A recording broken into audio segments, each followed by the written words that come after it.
Welcome to today's iteration of the movie Metre.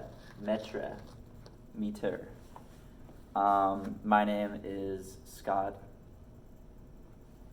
and we are joined today here with Tejas and Yash. Do you go by Yash sometimes? I do now, yeah. Okay, a lot to unpack on that one. What'd you guys think of the movie? It was intense. I was pleasantly surprised by it. I had not heard of it before this class, so I'm really glad that it was brought up. I guess we'll go into more of the in-depth reasons why I liked it later, but I really enjoyed it. What about you guys? Oh, Josh? I saw it in theaters when it came out, and I liked it. I saw it with a friend who completely loved it. I didn't feel that way on it, but I did like it.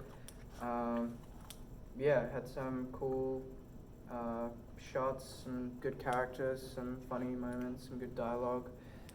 It wasn't too on the nose with its political message, where it felt like it was beating you over the head with this is a parallel to today's society. It felt like it gave different perspectives of not all cops are bad type perspective, and the more radical sort of perspectives, and yeah. Are you, Tejas? Yeah, I really, really love this movie. It was one of my favorite movies that I've seen in a while. I'd never seen it before this class, and I kind of disagree, Josh, actually. I think it was very, very on the nose, and it kind of did beat you over the head with its social message, but in the best kind of way. It was very, very intentional about it, when they were saying America first and let's make America great again. And, oh man, can you imagine someone like David Duke in the White House? That would be crazy. It's stuff like that I feel was very, very intentional. I feel you could also see a little bit of so Jordan Peele was his company produced the movie, and I feel you could definitely see a lot of his influences on it, just how Get Out was kind of a referendum on the Obama administration. I feel this movie was very, very explicitly a referendum on the Trump administration.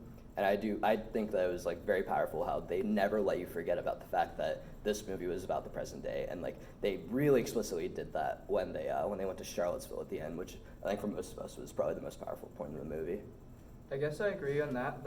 On the nose, I don't mean it wasn't obvious what the message was and how it was drawing parallels. I just mean it didn't come off in sort of cringe. Yeah, it definitely wasn't preachy. Yeah, which it wasn't appreciated. preachy, I guess is a better word to say. Mm-hmm. Any negatives that you'd want to point out? I feel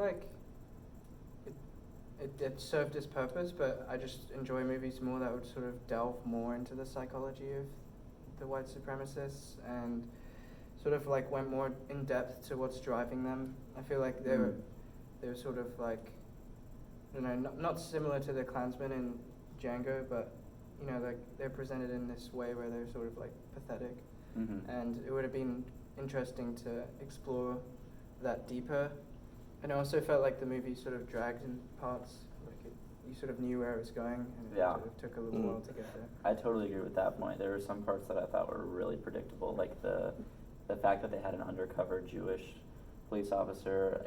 You just knew that was going to be a problem at some point. You're just what? There are other police officers who would fit the criteria better, right? And it was it had to be intentional to impress people. But exactly. But as far as movie realism goes, yeah.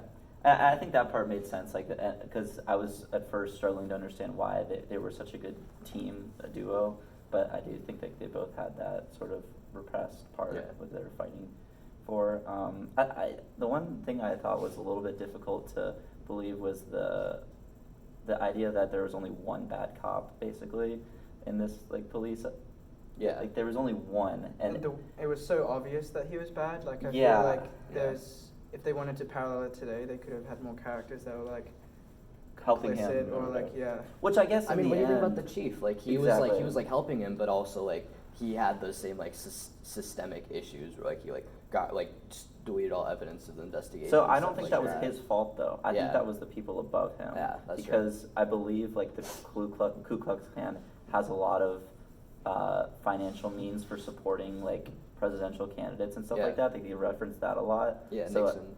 That was a lot of what the message they were trying to show is that they have all this power to even control the police. So yeah, it was like this police precinct was pretty much perfect besides like one guy. Yeah. Which was Yeah, it was a that's stretch. good point. Like Because they did kind of make like a passing reference to, oh wait, there are these two Ku Klux Klans, or like this position, this Ku Klux Klan member that's at this position, stuff like that. But they never like really went into that.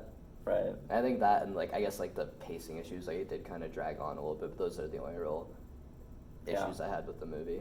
Counteract that though, I thought the cinematography was unbelievable. Fantastic. Yeah. The beginning speech where they like. With Alec Baldwin? Yeah, they were so good at using music to kind of twist your emotions. Yeah. It felt like it was like serviceable, and then but it would like sprinkle in like really nice shots of like the faces in the crowd, or like